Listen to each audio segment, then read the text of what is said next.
Baik, bismillahirrahmanirrahim. Assalamualaikum warahmatullahi wabarakatuh. Nah, pada kesempatan kali ini, di pertemuan ke-9, mata kuliah Sistem Multimedia, kita akan membahas tentang media transmisi multimedia. Kalau kemarin kepada jaringan multimedia, sekarang media transmisinya. Masih berhubungan dengan mata kuliah jaringan komputer, ya. Tapi berhubungan dengan medianya, gitu, yang mentransmisikan konten-konten multimedia, gitu ya. Nah, apa itu media transmisi? What is media transmission? Ya.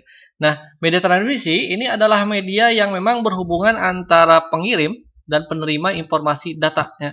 Ini karena jarak yang jauh, maka data terlebih dahulu diubah menjadi kode atau isyarat. Atau istilah inilah yang memang akan dimanipulasi dengan berbagai macam cara untuk diubah kembali menjadi sebuah data. Jadi, hampir sama ketika sebuah teleponnya. Ada sandi Morse gitu ya. Nah, kalau sandi Morse itu kalau zaman-zaman dulu fax itu kalau Anda pernah ikut pramuka mungkin sudah tidak asing ya dengan sandi Morse atau mungkin juga sandi-sandi yang lain gitu ya. Untuk menyampaikan sebuah pesan, maka dibuatlah sandi dengan fluid ya. Maka kata-kata itu bisa diterjemahkan. Awalnya itu adalah sebuah kata-kata ditransmisikan, dienkripsikan menjadi sebuah fluid panjang pendek gitu ya. Lalu di sana diterjemahkan lagi menjadi sebuah kata-kata. Nah, hampir sama seperti hal tersebut. Nah, jenis media ditransmisikan ini ada beberapa media, contoh seperti media kabel seperti twisted pair kabel, ada koaksial kabel, ada fiber optik. Kalau dari wireless atau gelombang, ini ada gelombang mikro, satelit, gelombang radio, inframerah dan yang lainnya. Itu banyaknya. Hal yang lain itu banyak, tapi secara garis besar ini. Kalau wireless itu banyak sekali seperti NFC lah, Bluetooth lah, banyak lah ya. Nah, kalau STP, UTP kabel konektor ini mungkin sering kita sudah tidak asing ya dengan jaringan internet. Ini UTP atau side twist pair atau unit twisted pair UTP yang sering dipakai di internet. Ini fungsi dari twisted atau kabel UTP atau STP ini adalah untuk mengurangi atau meniadakan interferensi elektromagnetik. Jadi dari luar seperti radiasi elektromagnetik atau crosstalk gitu ya, yang terjadi antara kabel yang berdekatan. Nah, ini ada beberapa hal, ada beberapa kelebihan dan kekurangan ketika menggunakan sebuah kabel. Ya, kelebihannya mungkin lebih stabil, lebih cepat. Ya. Cuman kekurangannya memang kalau seandainya terlalu panjang maka data atau listriknya habis di jalannya. Nah, kalau secara garis besar mungkin sudah tidak asing ya yang namanya pengkabelan itu mungkin pernah dipraktikkan dalam mata kuliah jaringan komputer ya. Ada string, ada crossover, dan ada rollover ya. Ini beda lagi. Nah, ada beberapa kalau connectionnya, ini kalau string cable ya itu seperti untuk terminal ke yang banyak ya bolak-balik ya di sini. Itu atau juga bisa ke bolak-balik ke komputer ya, atau mungkin juga bolak-balik biasa digunakan di server juga, atau bisa satu arah ke komputer atau satu arah ke server. Itu kalau string. Nah, kalau crossover itu bisa digunakan untuk sistem bolak-balik atau mungkin juga bolak-balik bisa satu arah atau satu arah juga bisa. Ini atau terminal antar terminal, terminal antar komputer atau komputer dengan komputer. Itu crossover. Kalau seandainya Anda peer to peer itu kebanyakan crossover ya di sana. Jadi crossover itu lebih kompleks sebenarnya ya. Lebih kompleks. Cuman tetap ada beberapa hal yang memang tidak bisa dilakukan oleh crossover. Nah, koaksial kabel mungkin sudah tidak asing. Koaksial kabel kalau Anda ngotak-atik kabel TV atau mungkin juga kabel satelit ya, kabel parabola. Itu koaksial ya seringnya. Nah, kalau di komputer itu sudah jarang sekali koaksial ya. Seperti contoh TNC female, BNC, VL, mini UHF ya. Ketika dalam TV itu ya ada N female, Yugi, SMA, UHF, Krim dan sebagainya, banyak ya. Nah, di dalam TV itu kalau Anda karena TV juga masuk ke dalam multimedia ya, itu koneksinya menggunakan ini ya, TV kabel ya. Nah, terus ada fiber optik. Nah, FO ini yang memang sering yang sudah sekarang itu paling banyak digunakan dengan jaringan internet dengan berbagai macam kelebihan. Jadi beberapa perusahaan telekomunikasi itu sudah banyak yang beralih dari kawat tembaga ke fiber optik karena dengan berbagai macam kelebihan. Physical contact-nya itu dengan berbagai macam jenis-jenisnya, ya sampai dari ultrapolis, STU, SC, dan sampai yang lainnya gitu ya, sampai colok ke modem kita ya di rumah. Nah, banyak sekali kelebihan ya fiber optiknya, mungkin sudah dibahas di dalam jaringan komputer ya. Nah, kecepatannya atau tidak terlalu panas atau apa banyak sekali lah. Terus ada spektrum gelombang ya. Kalau tadi itu di dalam sebuah kabel, kalau sekarang lebih kepada gelombang ya. Nah, gelombang atmosfer bumi ini ada spektrumnya gitu ya. Ada spektrumnya, ada gelombangnya. Jadi jenis radiasinya, panjang gelombangnya itu berbeda-beda gitu ya. Contoh gelombang radio, gelombang mikrogelombang gitu ya. Terus ada inframerah, sinar ultraviolet sampai sinar gamma ya, ulak gitu ya. Itu semakin kecil gelombangnya. Nah, semakin padat maksudnya.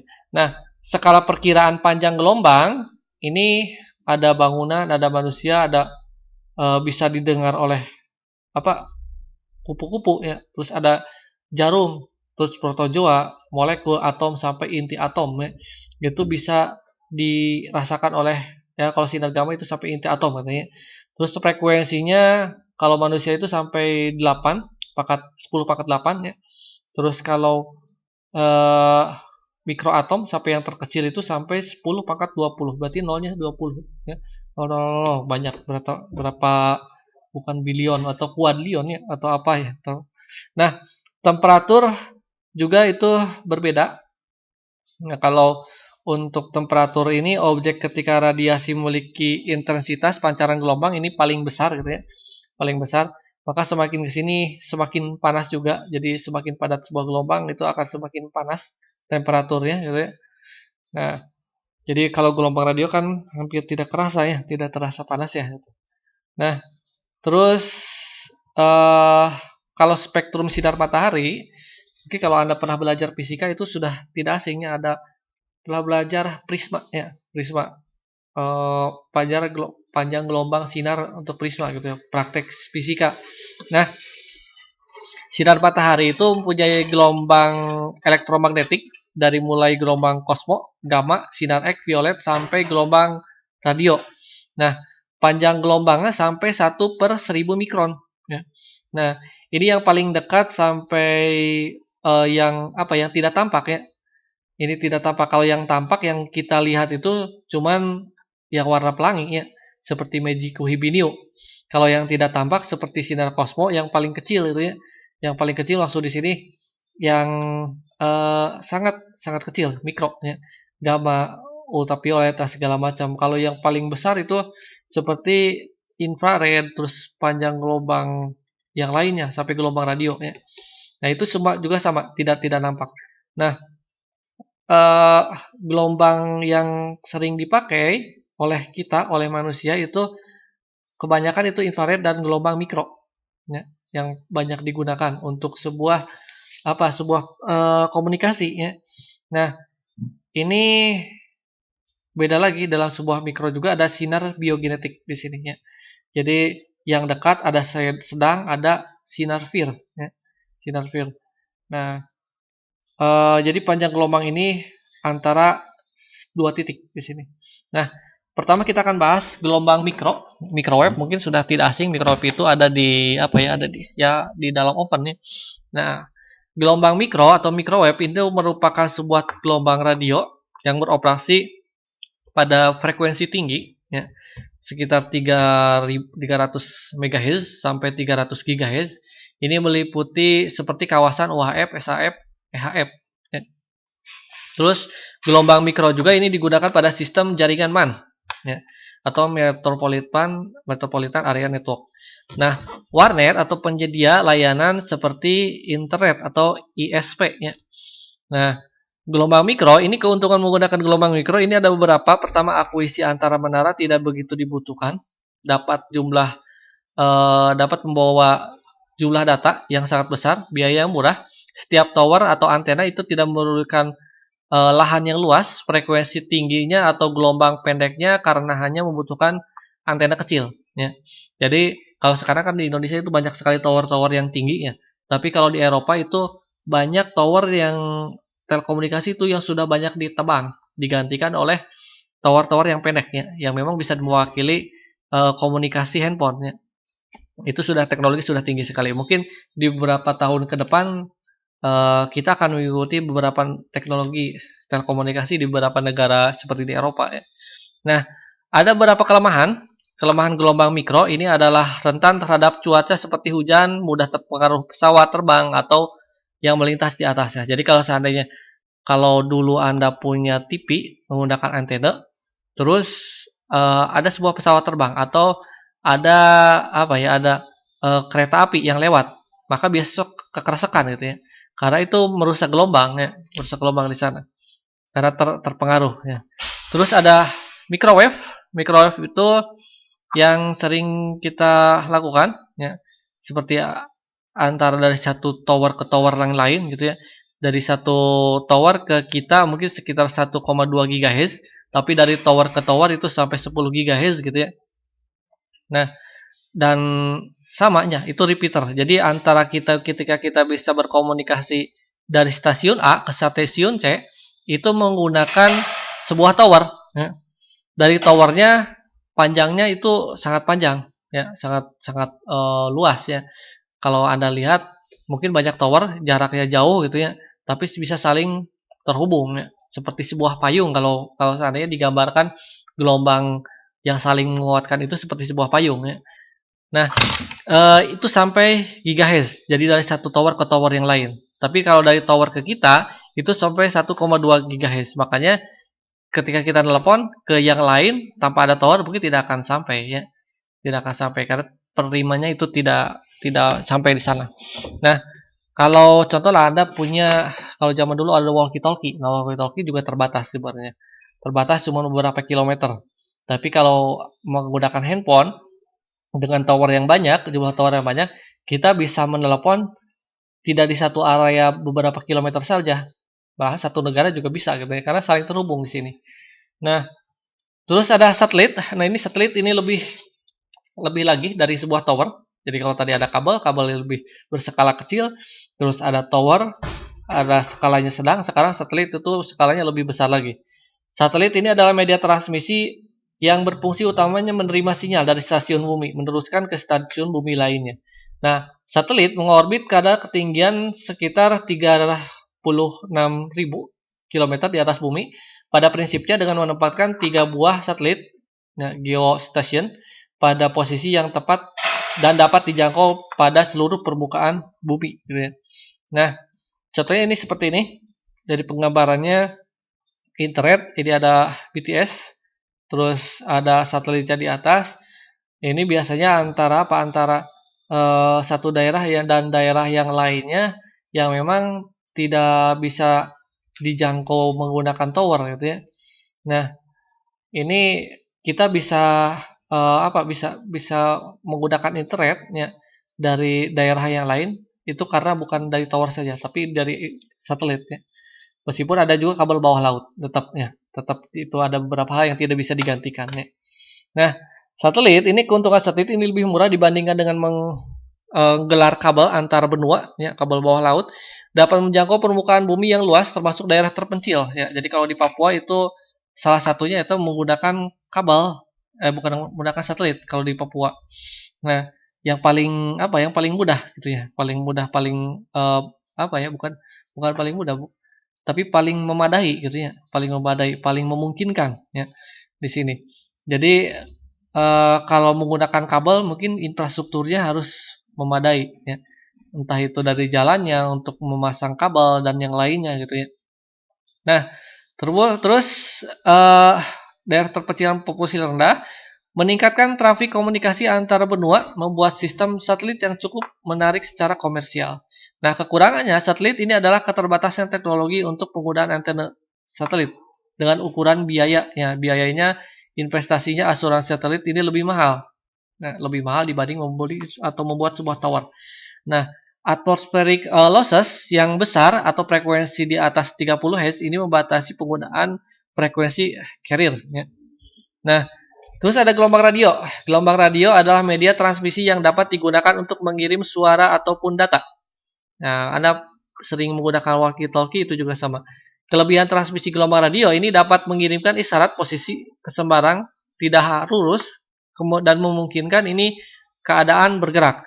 Frekuensinya ini digunakan sekitar 3 kHz sampai 300 GHz. Nah, gelombang radio ini biasanya digunakan di beberapa band seperti PHF, UHF, mega dengan panjang gelombang sekitar 30 MHz ya. Kalau seandainya di dalam radio itu ada FM, ada AM ya. Nah, ini di dalam televisi itu ada UHF dan ada VHF. Nah, alat komunikasi ini digitalnya seperti digunakan paket radio. Jadi kalau zaman-zaman dulu, zaman-zaman saya kecil gitu ya, menonton Satria Baja Kita, maka harus UHF dulu karena PHF itu ada di TVRI gitu ya. Tapi sekarang itu sudah sudah bergeser, semuanya ada di satelit, ada di parabola gitu ya. Karena Karena yang namanya perubahan teknologi atau atau perkembangan teknologi jaringan itu semakin di sini semakin berkembang ya. Kalau zaman dulu itu contoh di beberapa daerah terpencil di daerah Argapura itu tidak bisa menonton TV menggunakan antena. Karena stasiun TV-nya itu tidak bisa dijangkau. Tapi kalau zaman sekarang di beberapa daerah di Argapura itu bisa nonton TV dengan menggunakan parabola gitu ya. Karena itu lebih memungkinkan di sana, karena langsung ke satelit di sana. Nah, ini komunikasi radio itu sering digunakan. Contoh di beberapa seperti medan perang, medan tempur ya, itu sering dilakukan. Nah, ini untuk berkomunikasi dari satu stasiun ke stasiun lain, dari satu markas ke markas yang lain gitu ya. Atau juga yang sekarang diterapkan di dalam dunia nyata, ya mungkin IoT gitu ya, itu lebih besar lagi. Ya, kita bisa terhubung dari satu orang ke orang lain, dari satu bagian ke bagian yang lain, dari hal satu ke hal yang lain, gitu ya. Contohnya informatika itu bisa di dalam handphone itu ya beberapa hasil karya dari orang informatika itu kita bisa belajar di sana, bisa berkomunikasi di sana, bisa belajar di sana, termasuk sekarang gitu ya. Dan hal yang lainnya itu melewati sistem informasi. Nah, komunikasi radio atau wireless ini yang kalau dulu itu sering digunakan. Memang awalnya ada di perang dulu gitu ya. Yang sering digunakan di dalam peperangan, ya termasuk GPS juga itu sebelumnya itu digunakan di dalam peperangan di Irak gitu ya. Tapi sekarang itu digunakan dalam kehidupan sehari-hari ya. Nah, ya seperti itu mungkin lah. Jadi kalau kata dosen saya itu teknologi itu pertama itu digunakan di militer, yang kedua itu di pendidikan, yang ketiga baru dipasarkan ke masyarakat. Nah, itu seperti itu. Jadi dalam penerbangan, dalam komunikasi, dalam apapun itu gelombang radio itu sering dipakai ya. Nah, terus ada infrared. Nah, infrared ini kita sering memakai ya. Inframerah itu digunakan dalam komunikasi jarak dekat dengan kecepatan sekitar 4 Mbps ya. Itu contoh infrared itu adalah di remote TV ya. Atau dalam penggunaan untuk mengendalikan jarak jauh seperti pada pengontrol televisi atau alat elektronik lainnya. Nah, keuntungan infrared adalah kebal terhadap interferensi radio atau elektromagnetik. Infrared ini mudah dibuat, murah, instalasi mudah, dan dipindah-pindah, keamanan juga lebih tinggi daripada gelombang radio. Nah, kelemahan inframerah ini jaraknya terbatas, tidak dapat menembus dinding gitu ya. Jadi kalau seandainya terhalang dinding itu tidak bisa. Juga harus ada lintasan lurus untuk penerimanya. Jadi tidak bisa gelombangnya itu cuma lurus saja, tidak bisa saling terpental gitu ya. Atau ruangannya karena terganggu oleh cahaya matahari. Nah, ini infrared ini seperti ini. Meskipun ada yang lebih dekat lagi atau ada yang lebih pendek lagi. Kalau Bluetooth itu lebih jauh daripada infrared ya. Kalau Bluetooth itu beda. Kalau infrared itu harus lurus. Kalau Bluetooth itu bisa di mana saja gitu ya. Nah, kalau zaman-zaman dulu SMA, handphone saya dulu kalau zaman sekarang kan komunikasi itu bisa mengirimkan data itu bisa lewat WA ya. Sebelumnya lewat Bluetooth. Sebelumnya lagi itu lewat infrared. Jadi harus ditempelkan si handphone itu ya. Nah, yang lebih pendek lagi gelombangnya itu ada di NFC yang sering kita gunakan untuk e-toll gitu ya. Itu lebih pendek lagi. Karena NIR-nya harus dekat, maka harus ditempelkan. Karena makanya NFC itu sering digunakan untuk uang digital. Karena untuk mencurinya juga sulit ya, harus ditempelkan kalau mencurinya juga. Kecuali uang digitalnya harus diambil gitu ya. Tapi harus ada kodenya juga ya. Kadang-kadang itu, kadang-kadang ada yang tidak juga itu. Nah, NFC itu hampir sama seperti dompet sih, hampir sama. Kalau dicuri ya sudah uang, sama seperti dicuri uangnya gitu ya. Tapi pembayarannya harus ditempelkan. Nah, itu beberapa teknologi teknologi media teknologi untuk mendukung kegiatan multimedia. Nah, baik itu saja. Terima kasih atas perhatiannya. Saya tutup. Wabillahi taufiq. Wassalamualaikum warahmatullahi wabarakatuh.